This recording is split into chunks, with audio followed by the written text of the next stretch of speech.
It's movie night, and we're back with another Fanboy Film Nerd Galaxy Class spoiler review of one of the films I've been really wanting to see and do a review of, and that's Sicario 2, Sicario Day of the Soldado.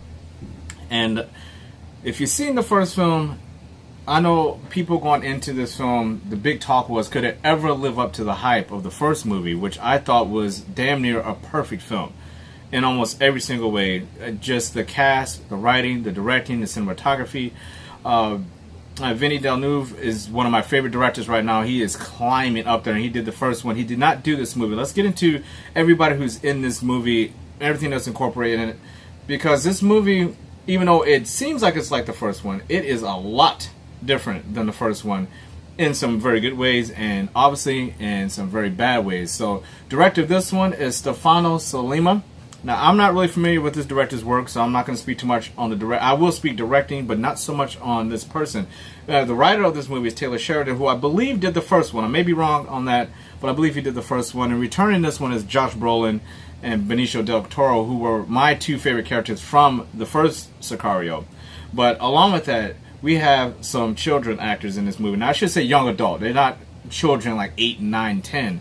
These are young adult actors, and I thought at first when I saw them that they were going to be horrible. They're actually really good. We'll talk about that in a second. As I go through my show notes here, one of the things, like I said in the first one, I liked, and what I liked about the first one so much was the casting. I thought the casting was perfect, because anytime you cast a film, you want to be in a position where those characters, if you're a writer, those characters are going to be brought to life on screen, on film, and you want to make sure, if you get to close to as you possibly can, that no one else can play those characters except the characters you cast. The actors and actresses have to perform, obviously, but at the same time, when you get to a place where you're like, I can't see anybody playing Josh Brolin's character but Josh Brolin. Same with Benicio del Toro, and even going to Emily Blunt's character in the first one. I can't picture anybody playing her role in the first Sicario. And I think in this movie, they did a very good job of that. Now, obviously, because you have returning stars like Josh Brolin and Benicio del Toro, we are seeing a continuation of this story. But again, when you start bringing in other characters like the young lady in the movie and the young guy in the movie, who we'll talk about here in a second, then they have to perform up to that level. And that's what scared me once I got into the movie and it started unfolding, and you start to say, okay, these kid characters, these young adult characters are going to continue showing up in the film, and hopefully they perform. They're performing against Benicio del Toro. It's, you know, that's a lot to live up to. So let's get into the movie here a little bit. Benicio del Toro's character as Alejandro was my favorite character from the first movie. I was late to the game with the first movie. A lot of people had been recommending it to me, and I just refused to watch it. For some reason, I just thought, well, been there, done that. Just from the trailers and everything, it kind of reminded me of one of my favorite movies of all time, which also has Benicio del Toro in it, and that's Traffic. I was thinking, well, it's probably like Traffic, but not as good. Sicario does have some Traffic-like elements to it, but Steven Soderbergh's directing and the way he does his movies are completely different than Vinny Villeneuve. And I thought Sicario performed so well that when they announced the sequel, I still hadn't seen the first one when this movie, the second Sicario, was announced. I still hadn't seen the first movie, so finally picked it up, watched it, and was blown away by it. And ever since that moment, I've been looking forward to seeing this movie. Josh Brolin's character of Matt, he is much more intense in this film than he was in the first one. The first one, he was almost like it was funny. A lot of things he said, it was so crazy. You was like, wait, is he really that fucking crazy? He's really that fucking crazy. And we get to see it in this movie, where the overall plot of the movie, we're dealing with Mexican cartels again, but now they've moved into where the government has upgraded them basically to terrorists. They are now, the Mexican cartels, it's not just about the DEA anymore been on them.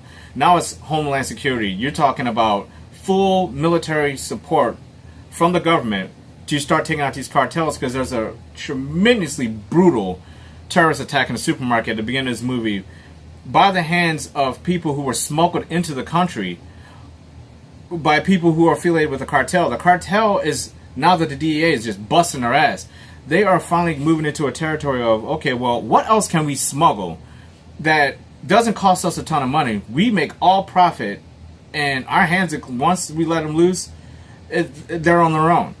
So they start moving into trafficking people into the United States via Mexico. So the cartels are overseeing this operation. They're bringing people in and throwing them into the border, and they don't give a shit what these people are doing once they're out of there. Once they pay the money and they let them loose, what the fuck do they care? So they're smuggling people who are terrorists now. And the terrorists are coming in, they're not trying to go through customs anymore. They're going down south. They're taking boat rides to the mainland of Mexico, meeting up with these cartels. These cartels are taking their money, letting them go, letting them do their thing. Obviously, that poses a huge problem, not only with the DEA, because the DEAs are now fighting terrorists.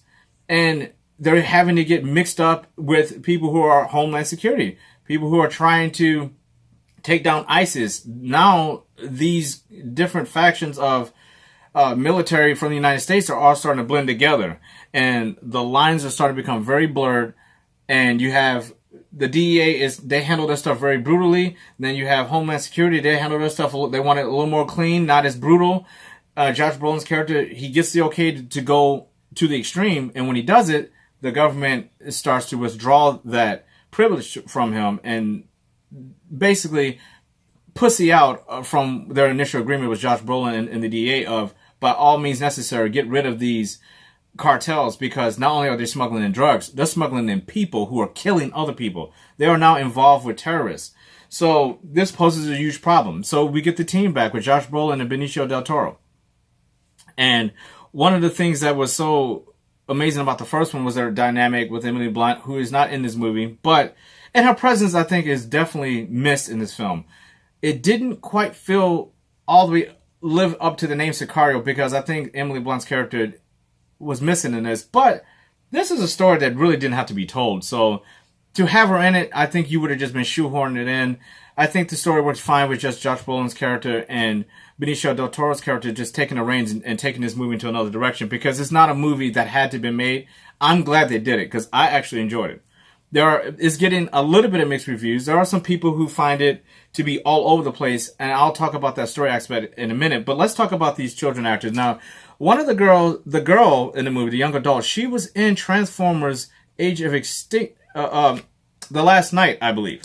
And her name is Isabella Moner, and she plays Isabel Reyes, the daughter of a drug cartel kingpin. And, excuse me, I'm going to take a drink.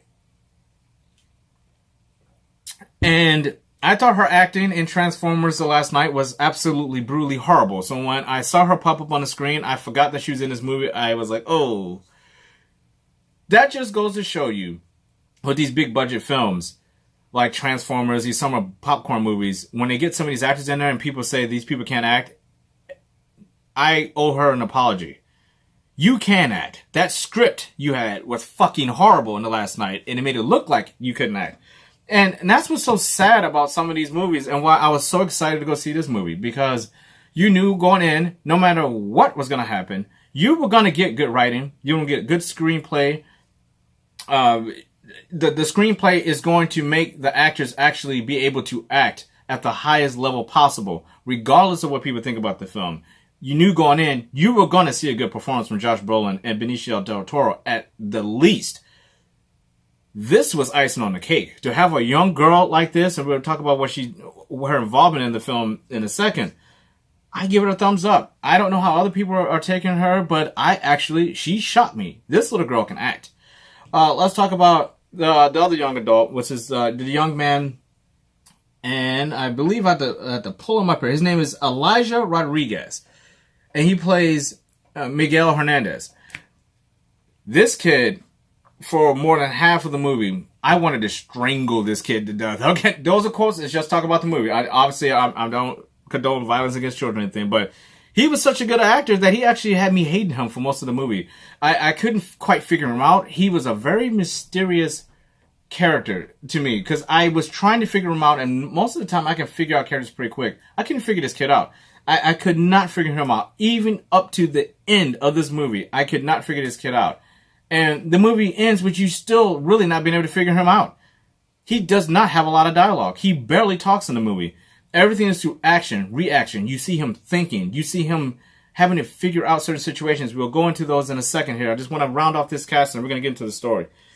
Other characters include Jeffrey Donovan, who plays Steve. He was actually really good in the movie too. I'm going to go through these real quick. Catherine Keener plays Cynthia. You had Manuel Garcia Rolfo, who played Gallo, and you also had Matthew Modine playing James Riley. And all of it's good. All of that is good to me. I love the cast. I love how they were put together. Now let's get into some of the things that I liked about the children in the story. Now the young character of Miguel is kind of drawn into this life of cartels through his cousin. And he's put in situations where he sees violence. He sees this trafficking firsthand. He is... You can tell the conflict. You don't know if this character of Miguel actually wants to be in his life. What is in this life of trafficking and cartel and drugs and violence and killing and having to deal with the DEA and having to deal with border cross, all that stuff you can see weighing on this kid's mind, and he plays it very well. Again, he does not have a lot of dialogue. Most of the dialogue he has to deal with is coming from his cousin, and he's reacting to these situations. And I think he did an incredibly good job, because that's asking a lot, again, for a young actor in this movie to be able to act in a way where he doesn't speak. He can speak in these situations. He just plays it all with his eyes, his emotions, the way his body language. He plays it so well. And when you have other acting performances like Josh Brolin and Benicio del Toro in the film, and this kid is up there, it's pretty impressive. Pretty impressive. Anybody who knows anything about acting, you know how incredibly difficult that is. It's hot as hell down here, so the air conditioner is going to kick on and off. I apologize for the background noise. And the same with the girl, again, of Isabel. She plays it so well, and a lot of her scenes are played with Benicio del Toro. And I thought she did such a good job with making del Toro actually have another piece of weight to him that he wouldn't have had if her performance had sucked. If she would have sucked, it would have sapped all of the motivation behind del Toro's character in the movie of having wanted to save her. You go to the beginning of this movie where they're planning to take down this cartel who is trafficking these terrorists in, is kidnap the daughter of the head honcho of the cartel, and we start a war between the cartels, try to get them to kill each other off as much as possible, while still trying to infiltrate the cartel and take them down. And find out how they're trafficking in terrorists, why they're trafficking them in, how it's done, all that's in there. But still trying to take them down. They kidnap this little girl. Benicio del Toro puts a blindfold over her, kidnaps her, takes her, and puts her in hiding. They do a fake rescue. He takes the mask off. She doesn't know Benicio del Toro captured her, but he pretends not only did he capture her, but he pretends that he saves her. And they take her on this ride of chaos of trying to navigate this very, very hard road between how far is too far and how little is too little. You know, if we sit back and do nothing, look at all the people who are going to die. If we do too much, a lot of innocent people are going to die. And Josh Brolin's character comes into play here because he's asked to do things in this movie. He's asked to kill people in this movie who are completely innocent. And he carries out his orders. But when you have a relationship like Benicio del Toro, who's obviously, if you've seen the first one, you know his family, very tragic ending to his family. He had a daughter, she was deaf, and she was killed. And he takes a liking to Isabel. Del Toro's character kind of becomes fond of her. And when he is asked to basically take this girl out, after the government shuts down the whole cartel plan that they built up, this girl is basically kidnapped for no reason, and the U.S. government shuts it down. And Del Toro has orders from the government to kill this girl to get rid of loose ends. He refuses to do it. Now the onus is on Josh Brolin to not only kill Del Toro for not carrying out the orders, but to kill the little girl to tie up loose ends. It becomes a very crazy sequence. Now, one of my favorite sequences in the movie, there's two of them in particular, that's in the second half of this movie. Most of the negative reviews I've heard about this movie has come from the second half of this movie, where people say there's almost like a splice in the movie, where the first half of the movie is like the first Sicario, then the second half of the movie is its own thing. Let me tell you, it did feel like that, but it's not as jarring as a lot of people said it was. I was expecting a much harder cut splice. It is a little cheap for a character to come in and say the government shut us down, and then that's it. We don't see them talking about shutting this operation down or nothing. She just basically comes in, government shut this down, it's over, and that's it. It's literally over. You don't hear about the terrorists again. You don't hear about their plans to take them out. The tone completely shifts to Del Toro trying not to get this girl killed, and I think he feels bad because he's the one who kidnapped this girl. At this point, she's kidnapped for no reason at all, because the whole mission is a bust. It's been abandoned by the government. People have died already. And not only that, he can't take the girl back to the cartel because Del Toro's character is not allowed to cross the border. They shut everything down. So if they take her to the border, they're not going to allow her to go across. They're going to keep her. So, and it becomes a fucking clusterfuck in a very good way to me. My favorite part of the movie is actually the second half of the movie, which a lot of people said they didn't like. I actually like the second half of the movie. This movie does have some drawbacks. There are some parts in the second act that are slow to the point I was about to fall asleep. It was bad. I mean, I think the movie could have about 15 minutes shaved off. You can feel at the end of the movie, it felt like over 2 hours. And that's never a good thing. You wanted to feel like, oh my goodness, I could have used another 15 minutes. I thought if they wanted to keep it there, they could have taken out some of the slower parts in the second act and put in some of the behind-the-scenes stuff of what made the government jump ship so fast and shut this whole thing down. And the dilemma in that, basically having a lot of innocent people and a little innocent girl being kidnapped, and all you're just going to say is shut it down. That's it. Goes to show you how the government works. But what I liked about the second act, there's a beautiful scene between Del Toro and another man who is deaf, and they're doing sign language. Perfect. Love that. And there's another scene where the kid's name, Miguel. Miguel is asked by his cousin and by these cartel members to shoot Del Toro in the head, and to prove your worthiness and become one of the hitmen. And he does something very clever, which it shocked me, because he does shoot Del Toro right in the head. And you're like, it comes out of nowhere. I was not expecting that. You're like, oh my goodness, he just shot Del Toro in the head. This kid. And at this point, I'm like, I fucking hate this kid. But you find out when they're leaving the scene, the kid jumps out of the truck and literally walks away. Like nothing happened. I mean, he's just like, I don't want to be a part of this cartel.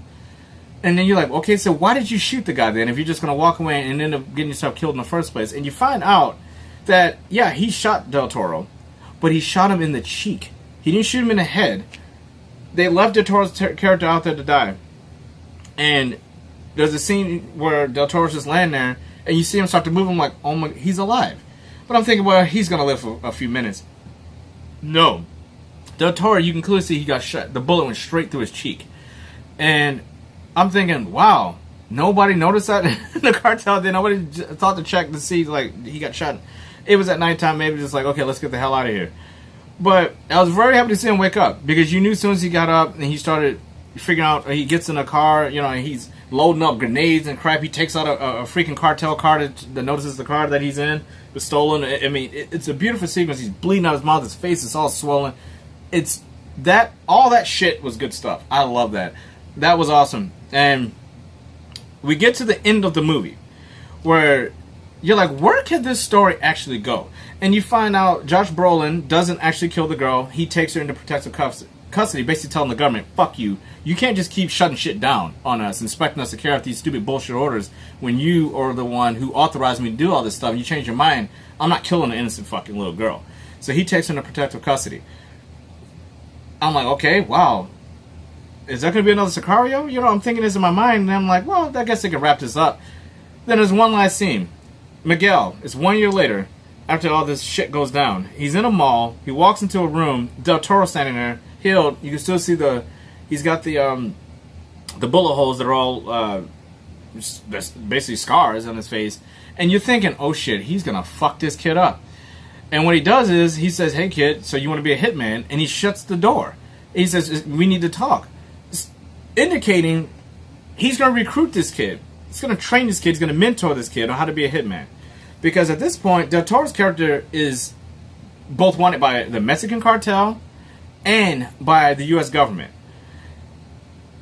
So, is there going to be another Sicario? Ooh, I hope so. I will love to see where this is going to go. Is he going to mentor this kid? Did that kid actually mean to shoot Del Toro in the face through his cheek instead of his head? And Del Toro was, put two and two together and was like, wait a minute. That kid got himself out of this situation. I want to know how Del Toro even knew where to find him. It's just so many... The movie ended in such a huge cliffhanger that if they don't make another one, it's just going to leave me scratching my head, because I feel like this third one could be the best installment in the franchise if it's done correctly. Maybe bring Emily Blunt's character back if you want to do it, but you don't have to. I thought this movie ended perfectly. It made me want to go see more of it. Once that ended, I was like, oh my goodness, I would sit through another 2 hours of this story continuing. It's just such a good story. And I understand the reason behind people not liking it. If you like all the cartel terrorist stuff, you're going to get a good hour of that. But if you like good character development and good storytelling and just a narrative that was basically, put in a situation where we're focusing on one character now, which is Benicio del Toro. The first hour of the movie is Josh Brolin's movie. The second hour of the movie is Benicio del Toro's movie. And it works well, because I thought overall it all came together. Yes, it is two separate movies. The second half of the movie doesn't feel anything like the first half. There is and you can tell right when it happens, right when the woman walks in and says they're shutting it down. And it's like, whoop! And it's like another movie.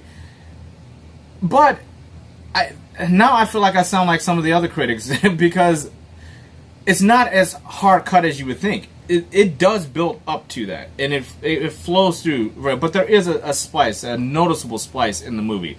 I recommend it. If you like the first Sicario, I say go check it out. I don't know if you have to see this movie in the theater. I went because I wanted to see a good movie today.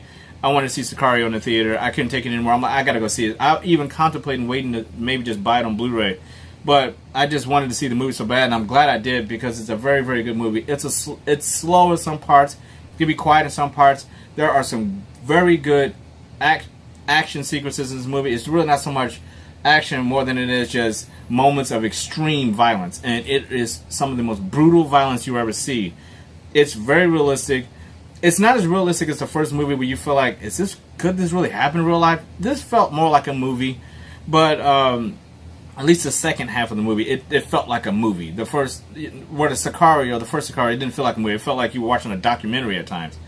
There's another really good scene with Josh Brolin at the beginning of the movie, quote unquote, an interrogation scene, and just setting up how brutal he can be and how smart he is.